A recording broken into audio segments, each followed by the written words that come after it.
Okay everyone, settle in, relax, let's take a look at the McFarlane Collector Edition DC Multiverse FIRESTORM.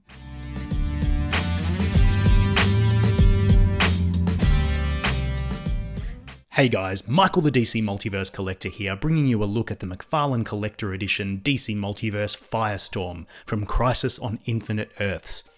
Now, of the three figures in this wave, this is perhaps the one that I was least excited about, but having a look at him here closely in the box with a discerning eye, I think there's actually a lot to be enthusiastic about. There are seemingly lots of accessories. The character himself looks very faithfully reproduced.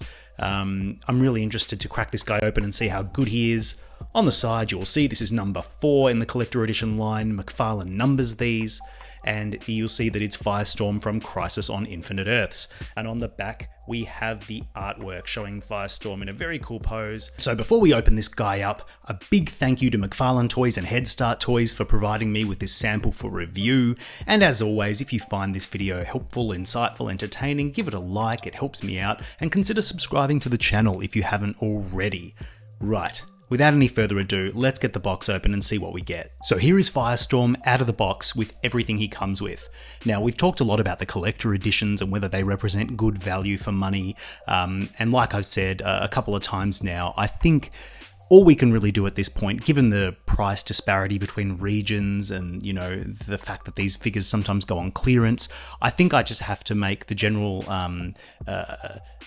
disclaimer that I think these figures are generally overpriced. None of these figures to date has, I think, justified the price increase above a regular figure, but my job is to review the figure as a figure, and then I will let each of you make your own determination as to whether you have the money to justify on a piece of plastic, no matter how good it is. So with that being said, I think this is one of the stronger, I think, on the whole collector edition offerings. Not because the sculpt of this figure is particularly special or the paint is mind-blowing or the accessories are great, but at least this figure does come with a whole bunch of alternate hands, which you can see here and which I'm going to go into detail about in a short while. I'll show you what they look like, but you know, right off the bat, I've noticed this figure has 5 pairs of hands, 4 extra and the pair that he's included within the box. Now, I think that is a record for DC Multiverse. Correct me if I'm wrong.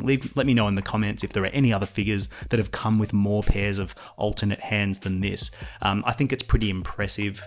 Let's go through what we get. Starting with the least important, we have the display stand. It has the printed DC logo, which is unique to the collector edition. Pretty boring, let's move on.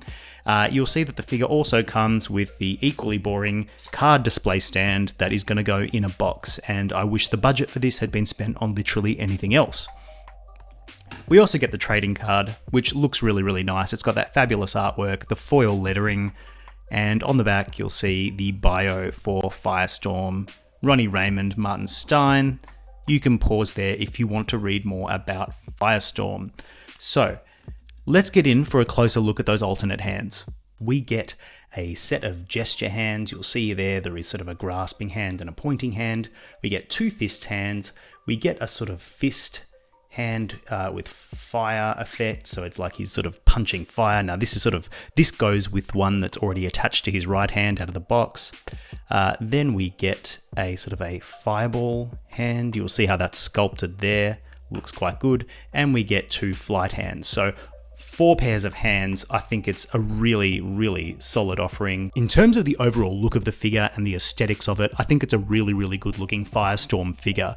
My biggest complaint, just to get the negative out of the way, is I think the shade of red they've gone with is a little bit ketchup colored, which is technically accurate, but I think the problem is that when you have sort of so little paint on that red plastic, you know, or in the absence of sort of a more detailed texture, it comes off as slightly cheap looking.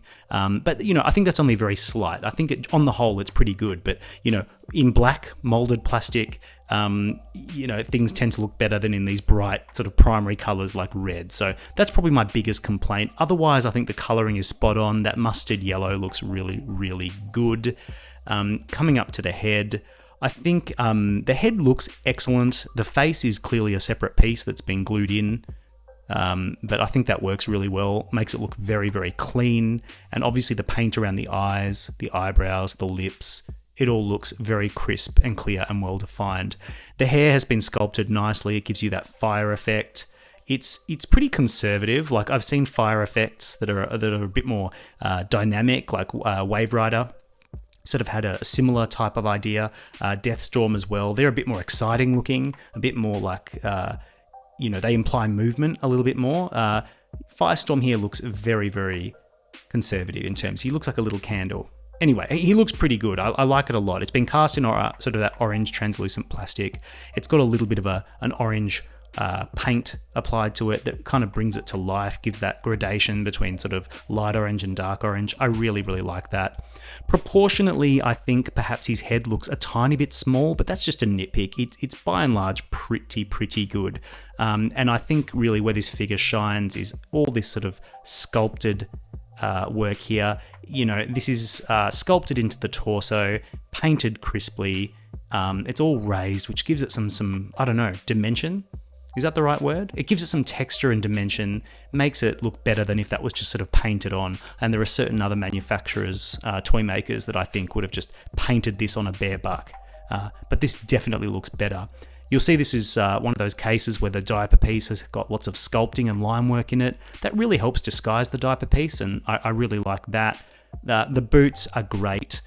Sculpted really well, maybe lacking in paint a little bit, but you can see that the sculpted detail on the boots, all the straps, look really good, and there's a really nice texture in them. You can see there, all sculpted in, looks really, really great. There's a really nice level of like creasing around this guy. You'll see that in the arms, just gives him some depth. Overall, it's not perfect, but for a classic Firestorm, it's one of the better ones I've ever seen. So for articulation, we've got head swivel, tilt from side to side, looks good. Firestorm looks down quite a lot, and looks up quite a lot. There's some gappiness under the chin, but that's okay. So head articulation is good. You'll see you get a T-pose without any struggle. 360-degree rotation, but you're inhibited by these sort of shoulder pieces. You just got to be careful. So he can't put his hands straight up. I don't know why you'd ever want to do that, but just something to bear in mind.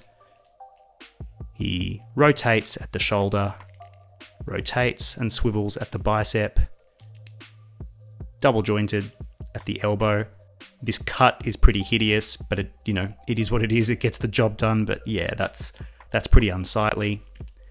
And you'll see at the hand, we have the swivel on the little sculpted ball joint and the hinge, which is really, really good. Now, we have 360-degree rotation at the diaphragm joint, although this is very stiff, and at the waist. Ab crunch, not much forward. Decent at the back. Legs, easy splits.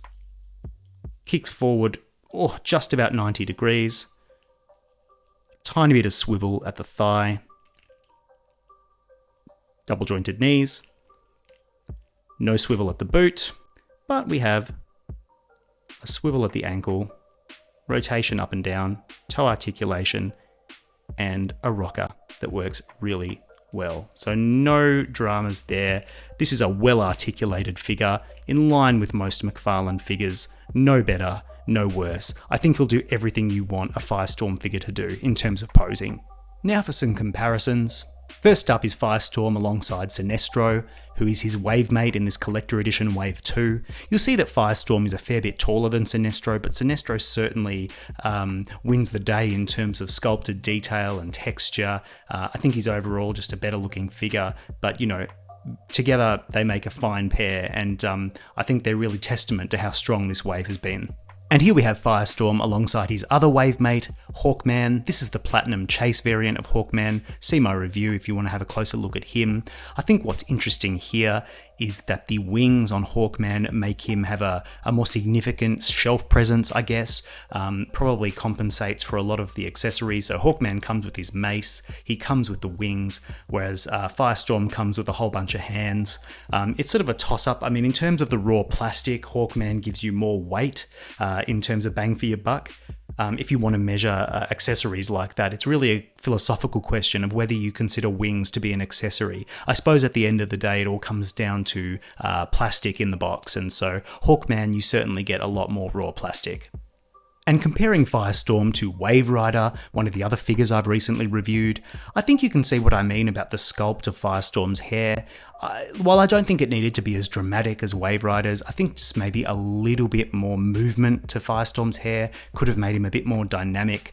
You'll see though that Firestorm does have some paint applied to the hair, whereas Wave Rider's is just solid translucent plastic. You'll also notice that using that Atrocitus body buck, Wave Rider has a texture on his suit, which just makes him seem a little bit less, I suppose, cheap than Firestorm. I'm not saying that that textured look would have been totally comic accurate for Firestorm, but I do think that texture does actually sort of elevate the figure and makes them look sort of a little bit more premium, especially under lights, you know, having a really close look at them. So yeah, just an interesting contrast. And here is Firestorm next to Alan Scott, who was in the first wave of collector edition figures. Both really, really great looking figures, and I think they look great together. And finally, here is Firestorm next to Black Lightning.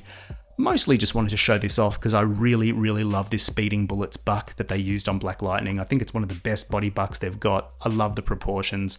So any excuse to feature him in a video, I'll take it. So what do I think of this collector edition Firestorm? Overall, I think it's a really, really good figure. It's probably the weakest in this wave of collector edition figures, behind Sinestro and Hawkman, but that's not to take away from the quality of the figure. This is a well sculpted figure with a decent amount of paint, and I think the accessories, including those multiple alternate hands, are really, really good. Perhaps he could have used an alternate head, or even a flight stand, but for what we get, I'm pretty happy. I think the colours are bang on, I think the articulation is solid, and overall, if you're looking for a Firestorm, you couldn't ask for too much better than this. So if this video has been in any way helpful, entertaining or interesting, please consider liking it, it really helps me out. If you're not a subscriber, consider subscribing. Until next time, happy collecting, and thank you so much for watching.